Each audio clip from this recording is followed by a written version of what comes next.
AP, Telangana పెన్షన్లకు సంబంధించిన ప్రతి అప్డేట్, ప్రతి సమాచారాన్ని మీకు ఇస్తాను. మన ఛానల్‌లో పెన్షన్లకు సపోర్టివ్‌గా వీడియోస్ అయితే వస్తాయి.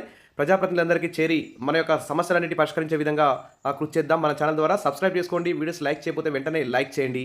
ఇక చూస్తే పెన్షన్లకు సంబంధించి ఒక న్యూస్ చూద్దాం. వాలిడేషన్ చట్టాన్ని రద్దు చేసి హక్కుల కోసం పెన్షనర్లు పోరాటం చేయాలంటే ఇక్కడ ఎల్. అరుణ్ అయితే కీలక ప్రకటన అయితే చేశారు. ఇక పెన్షనర్లకు అన్యాయం చేసే వాలిడేషన్ చట్టాన్ని రద్దు చేయాలని all pensioners and retired persons association రాష్ట్ర అధ్యక్షులు ఎల్. అరుణ్ అయితే డిమాండ్ చేశారు.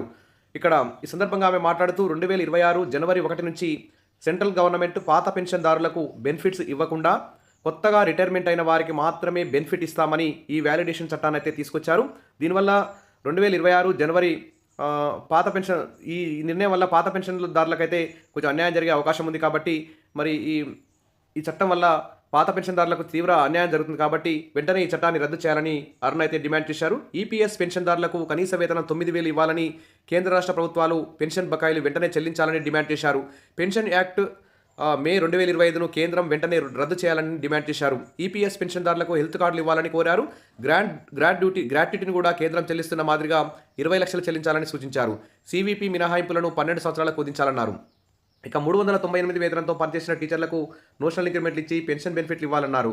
ఈక్యూబేర్లో పెండింగ్ బిల్లులను చెల్లించాలని, పెండింగ్లో ఉన్న 4 డిఏలను వెంటనే ఇవ్వాలని డిమాండ్ చేశారు. పెన్షనర్ల సమస్యలకు పరిష్కారం కోసం భవిష్యత్తులో బలమైన ఉద్యమాలు చేపట్టినట్టు తెలిపారు. పెన్షనర్లు ఐక్యంగా ఉండి సంఘం అభివృద్ధికి కృషి చేయాలని కోరారు. ఈ కార్యక్రమంలో సంఘం జిల్లా అధ్యక్షులు నూకల జగదీష్ చంద్ర, రాష్ట్ర కమిటీ సభ్యులు వాడపల్లి రమేష్, జిల్లా ప్రధాన కార్యదర్శి పందిరి శ్యామ్ సుందర్ తదితరులు అయితే ఈ కార్యక్రమంలో అయితే పాల్గొనడం జరిగింది. ఇది మరి పెన్షనర్లకు సంబంధించి వాలిడేషన్ చట్టాన్ని వెంటనే రద్దు చేయాలి. ఇది పాత పెన్షన్దారులందరికీ కూడా చాలా నష్టం కలిగించే అంశం. అదేవిధంగా ఈపీఎస్ పెన్షన్దారులకు కూడా కనీస పెన్షన్ 9,000 ఇవ్వాలని, మరి బకాయిలు కూడా వెంటనే చెల్లించాలని ఇక్కడ డిమాండ్ చేశారు. గ్రాట్యుటీ కూడా 20 లక్షలు చెల్లించాలని ఇక్కడ డిమాండ్ అయితే చేస్తున్నారు. దీనికి సంబంధించి మీ యొక్క కామెంట్ సెక్షన్లో పెట్టండి. ఇక మీ పెన్షన్ల జేఏసీకి సంబంధించి కూడా సూచనలు, సలహాలు మన ఛానల్ ద్వారా ఇవ్వండి. విష్ మరిన్ని అప్డేట్స్ కోసం మన ఛానల్ని సబ్స్క్రైబ్ చేసుకోండి. వీడియోస్ అయితే లైక్ చేయండి. మీ పెన్షన్లందరూ కూడా ఈ వీడియోస్ షేర్ చేసే విధంగా ట్రై చేయండి. Thank you.